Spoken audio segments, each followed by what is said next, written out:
मानव जीवन का लक्ष्य इस दुनिया में अच्छी जिंदगी जीकर यहीं खत्म होना नहीं, बल्कि स्वर्ग में ईश्वर के साथ जीते रहना है, जिसको हम अनंत जीवन कहते हैं। और उसका माध्यम है पुनर्जीवित प्रभु।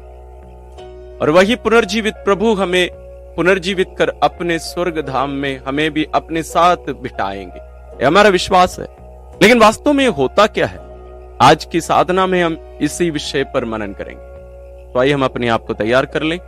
हम अपना पवित्र बाइबल, अपनी डायरी, पेन पेंसिल ले लीजिए, अपना निर्धारित स्थान जाकर वहां बैठ जाइए, अपनी आंखें बंद कर लीजिए। सर्वप्रथम हम अपने आप को ईश्वर की उपस्थिति में रखें। बहुत ही निर्णायक एक कार्य है, इसलिए इसको ठीक से पूर्ण रूप से करने की कोशिश करिएगा। सब करने के बाद आइए हम शुरू करें। पिता और पुत्र और पवित्र आत्मा के नाम पर आमीन। परम दयावान पिता, हम तुझे धन्यवाद देते हैं हमारे प्रति तेरे प्रेम के लिए, विशेष रूप से तेरे पुत्र के लिए, जिनको तूने हमारे मानव रूप में ही भेजा कि वे आकर हमारे पापों को अपने ऊपर लेकर अपने आप को बलि चढ़ाकर हमें मृत्यु के वश से छुड़ाकर हमें तेरी संतान बनाए, हमें पुनर्जीवित कर दे। प्यारे पिता, हम इस महान वरदान के लिए धन्यवाद देते हुए हम तुझसे प्रार्थना करते हैं, हम पुनरुत्थान के रहस्यों को ठीक से समझ सके और अपना ध्यान पूर्ण रूप से तुझ पर रखकर इस दुनिया में अपनी जिम्मेदारियों को निभाते हुए तेरी संतानों के रूप में जीने की कृपा हम सबों को प्रदान कर। हे पवित्र आत्मा ईश्वर, हम तुझे धन्यवाद देते हैं हमारे साथ रहने के लिए, हमारे शरीर में जीवित रहने के लिए। हमें कृपा प्रदान कर कि हम तेरे माध्यम से इन महान रहस्यों को आज जान सके। हे प्रभु यीशु ख्रिस्त, हम तुझे हमारे प्रति तेरे प्रेम के लिए, तेरी मृत्यु के लिए और मृतकों में से पुनर्जीवित होने के लिए धन्यवाद देते हुए तेरे हाथों में अपने जीवन को अर्पित करके तुझसे विनती करते हैं।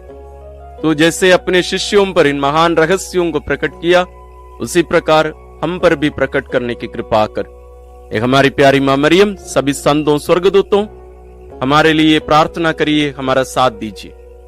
हम ये प्रार्थना करते हैं अपने प्रभु क्रिस्त के द्वारा, आमीन। आज की साधना के लिए हम जो पाठ लिए हैं वो है संत मत्ती रचित सुसमाचार अध्याय 28 पद संख्या 1 से 10। The Gospel according to Saint Matthew chapter 28 verses from 1 to 10। विश्राम दिवस के बाद सप्ताह के प्रथम दिन पौ फटते ही मरियम मगदलेना और दूसरी मरियम कब्र देखने आई। एकाएक भारी भूकंप हुआ, प्रभु का एक दूत स्वर्ग से उतरा, कब्र के पास आया और पत्थर अलग लुढ़काकर उस पर बैठ गया। उसका मुखमंडल बिजली की तरह चमक रहा था और उसके वस्त्र हिम के समान उज्जवल थे। दूत को देखकर पहरेदार थर थर कांपने लगे और मृतक जैसे हो गए। स्वर्गदूत ने स्त्रियों से कहा, डरिए नहीं, मैं जानता हूं कि आप लोग यीशु को ढूंढ रही हैं, जो क्रूस पर चढ़ाए गए थे। वे यहां नहीं हैं, वे जी उठे हैं, जैसा कि उन्होंने कहा था। आइए और वह जगह देख लीजिए जहां वे रखे गए थे। अब सीधे उनके शिष्यों के पास जाकर कहिए, वे मृतकों में से जी उठे हैं। वह आप लोगों से पहले गलीलिया जाएंगे, वहां आप लोग उनके दर्शन करेंगे। यही आप लोगों के लिए मेरा संदेश है। स्त्रियां शीघ्र ही कब्र के पास से चली गईं और विस्मय तथा आनंद के साथ उनके शिष्यों को यह समाचार सुनाने दौड़ी। ईसा एकाएक मार्ग में स्त्रियों के सामने आकर खड़े हो गए और उन्हें नमस्कार किया। वे आगे बढ़ आई और उन्हें दंडवत कर उनके चरणों से लिपट गई। ईसा ने उनसे कहा, डरो नहीं, जाओ और मेरे भाइयों को यह संदेश दो कि वे गलीलिया जाएं, वहां वे मेरे दर्शन करेंगे। आइए इस पाठ को हम कम से कम 2-3 बार ध्यान से पढ़ लें, ताकि इस पाठ में जो संदेश, जो रहस्य छुपे हुए हैं, उन सबको हम समझ सकें। आइए हम साधना के प्रथम चरण में प्रवेश करते हैं, मनन चिंतन। सुसमाचार में बहुत कम प्रभु यीशु को अपने शिष्यों को भाई कहकर हम सुन पाते हैं, शायद कहीं है ही नहीं। विशेष रूप से संत मत्ती रचित सुसमाचार में आज जो सुसमाचार हम सुने अध्याय 28 में, इसके सिवा इसके पहले प्रभु यीशु कभी भी अपने शिष्यों को अपने भाइयों के रूप में संबोधित नहीं की। लेकिन उनके पुनरुत्थान के बाद जब इन स्त्रियों को, मरियम मगदलेना और उनकी साथियों को जब संदेश देते हैं, अपने शिष्यों के पास जाकर उन्हें गलीलिया जाने के लिए कहने का जो संदेश देते हैं, वहां वे कहते हैं मेरे भाइयों के पास जाकर कहो। यहां हम संबंध में एक परिवर्तन को देख रहे हैं। इसके पहले प्रभु यीशु अपने शिष्यों को शिष्य कहकर बुलाए, दोस्त कहकर बुलाए, मछुआरे कहकर बुलाए, लेकिन अब उन्हें भाई कहकर संबोधित करते हैं। ये वास्तव में बहुत महत्वपूर्ण एक बात रही है, क्योंकि यहां हम ये देखते हैं कि संबंध में एक परिवर्तन हो गया।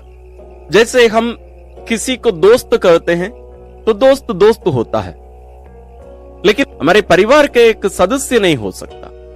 लेकिन भाई कहने का मतलब परिवार का एक सदस्य हो गया। तो प्रभु यीशु की मृत्यु और उनका पुनरुत्थान हमें वास्तव में उनके परिवार का सहभागी बना देते हैं।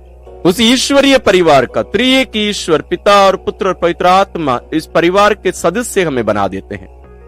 यहां हम संबंध में एक पूर्ण परिवर्तन को देख रहे हैं, एक पूर्ण परिवर्तन, ए टोटल ड्रास्टिक चेंज।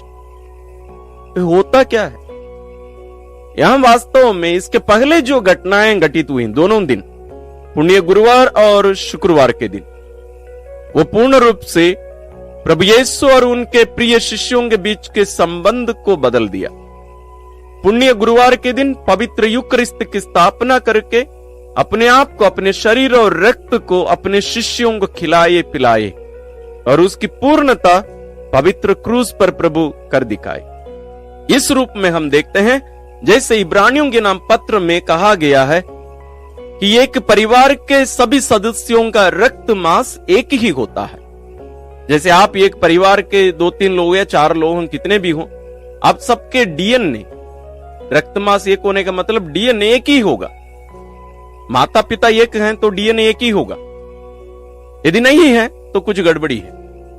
और हम जिन्हें ईश्वर अपनी संतान बना देते हैं, हमारा भी रक्त मांस, हमारा भी डीएनए प्रभु यीशु के समान, उन्हीं का ही रक्त मांस हम में भी होना।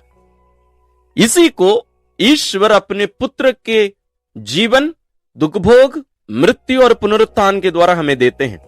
और उसको देने के लिए एक माध्यम ईश्वर अपनाए, वही है पवित्र यूकरिस्त।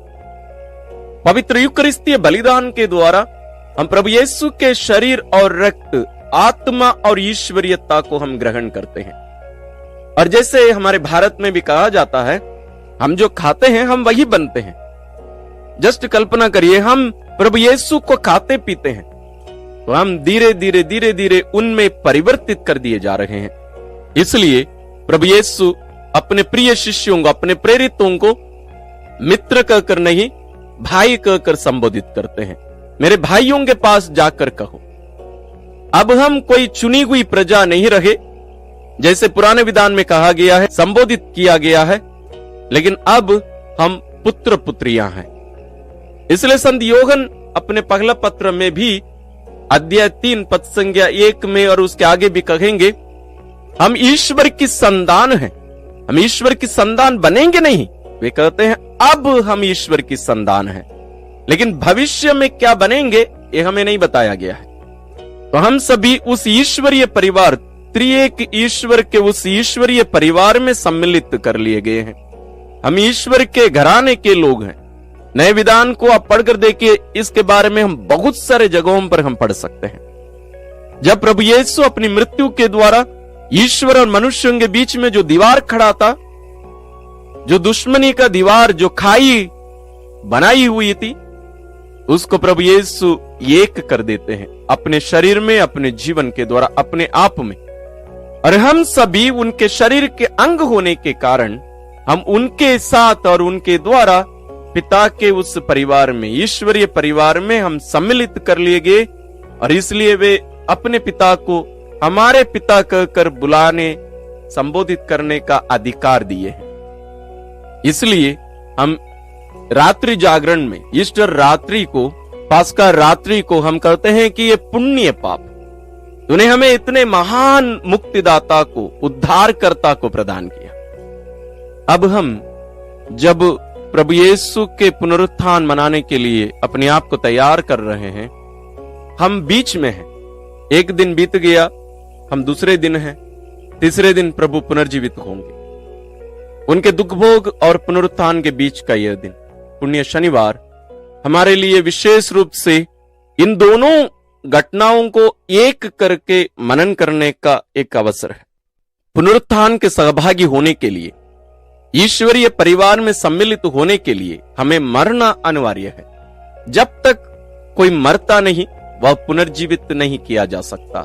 जैसे प्रभु यीशु स्वयं कहेंगे, जब तक एक गेहूं का दाना मिट्टी में गिरकर मरता नहीं, वह वैसे ही रह जाता है। जब वह बीज मिट्टी में गिरता है, वह मर जाता है और एक पौधे के रूप में मिट्टी के बाहर निकल आता है और वह 100 गुना फल देता है। उसी प्रकार प्रभु यीशु कहते हैं, जब तक हम मरते नहीं, अपने आप को देते नहीं, प्रभु यीशु की मृत्यु के सहभागी होते नहीं, हर दिन हमारे जीवन में हम पुनरुत्थान में सहभागी नहीं हो सकते। इसका अर्थ है हमें प्रभु यीशु के साथ चलना है, उनके समान हमें जीना पड़ेगा।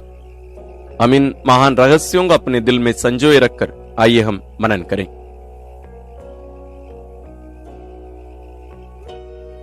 हम साधना के दूसरे चरण में प्रवेश करते हैं, प्रति उत्तर। हे प्रभु यीशु, तू क्रूस मरण तक आज्ञाकारी बना रहा, विश्वसनीय बना रहा और तू तीसरे दिन पुनर्जीवित भी हुआ, जैसे तूने कहा। प्रभु, मैं तुझ पर भरोसा करता हूं, विश्वास करता हूं और मैं अपना सारा विश्वास और भरोसा तुझ पर रखता हूं। प्रभु, मेरे विश्वास रूपी इस वरदान के लिए, तोहफे के लिए मैं विशेष रूप से तुझे धन्यवाद देता हूं। मैं तुझे तेरी मृत्यु और पुनरुत्थान के लिए विशेष धन्यवाद देता हूं। और तूने वादा किया है कि तू स्वर्ग में हमारे लिए, मेरे लिए एक विशेष स्थान तैयार करने गया है और मैं विश्वास करता हूं तू मेरे लिए कर चुका है, तेरे परिवार में, उस ईश्वरीय परिवार में। हे प्रभु, मुझे तेरी इन प्रतिज्ञाओं के योग्य बना। मैं अपने जीवन काल में, इस जीवन यात्रा में अपने आप को पूर्ण रूप से तेरे समान बना सकूं, तेरे पद चिन्हों पर चल सकूं, अपने आप को ईश्वर की, पिता की महिमा के लिए, उनकी इच्छा पूरा करने के लिए और लोगों के उद्धार के लिए, भलाई के लिए अपने आप को अर्पित कर सकूं।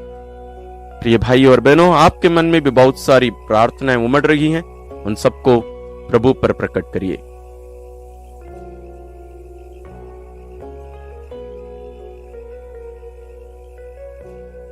हम साधना के तीसरे चरण में प्रवेश करते हैं। एक हमारी प्यारी मां मरियम, एक इतना आनंद का एक विशेष अवसर रहा होगा जब तेरा पुत्र पुनर्जीवित होकर तुझसे मिला। तेरे आनंद की, तेरी खुशी की कोई सीमा नहीं रही होगी। तेरा आनंद परिपूर्ण हो गया। जैसे एक मां अपने पुत्र से बहुत दिनों के बाद खोए हुए बेटे से मिलती है, जैसे तूने यरूशलेम मंदिर में 12 साल के अपने पुत्र से दोबारा 3 दिन के बाद मिली थी, उससे ज्यादा आनंद और खुशी तूने यहां अपने पुत्र को मृतकों में से वापस पाकर तूने अनुभव किया। यहां केवल अपने पुत्र के रूप में नहीं, बल्कि अपने ईश्वर के रूप में उनसे तू मिल रही थी। उनकी महिमा को तू देखी है। मां, मेरे लिए भी प्रार्थना कर, हम सभी क्रिस्तियों के लिए प्रार्थना कर कि हम भी इसी विश्वास में, इसी भरोसे में, इसी आनंद में अपना जीवन हम इस दुनिया में जी सके। हमारे जीवन में जो चुनौतियां आती हैं, जैसे तेरे जीवन में भी आई, वो क्रूस यात्रा में तू क्या क्या सोचकर उस यात्रा कर रही थी होगी, लेकिन तू पूर्ण रूप से ईश्वर पर भरोसा रखकर, विश्वास रखकर तू चली। हम भी अपने जीवन में यही कर सके। मां, मुझे भी तेरे उस घर में, जिस घर में तू पहुंच गई है, जहां तू महारानी है और मां भी है, मां मेरे लिए भी प्रार्थना कर और मेरा मार्गदर्शन कर, ताकि मैं भी तेरे समान उस परिवार में सम्मिलित किया जा सकूं। आइए हम भी अपने मन में जो प्रार्थनाएं हैं उन सबको मां मरियम के चरणों में रखें। हम साधना के चौथे चरण में प्रवेश करते हैं, है निर्णय या संकल्प लेने का। हम अब तक बहुत सारी बातों पर मनन किए। जरूर ईश्वर आपके मन में इसके बारे में बहुत सारी बातों को आपको प्रकट किए हैं। इन सब पर आधारित कुछ निर्णय लीजिए और अपनी डायरी में लिखिए। विशेष रूप से अपने जीवन में जो दुख आते हैं उन सबको प्रभु यीशु के समान सामना करने और पिता की इच्छा में हमेशा बने रहने की कृपा मांगे और निर्णय लें, जैसे गेत्सेमनी बागी में प्रभु यीशु ने किया और अपने आप को पूर्ण रूप से पिता की इच्छा पूरी करने के लिए अर्पित किया। हम भी वैसे ही कर सके, इसका भी एक निर्णय लीजिए। प्रार्थना का एक निर्णय लीजिए और साथ ही आपके मन में जो भी अन्य बातें उमड़ी हैं उन सबको भी अपनी डायरी में लिख लीजिए। और आइए हम अपनी प्रार्थनाओं को पिता के चरणों में रखें।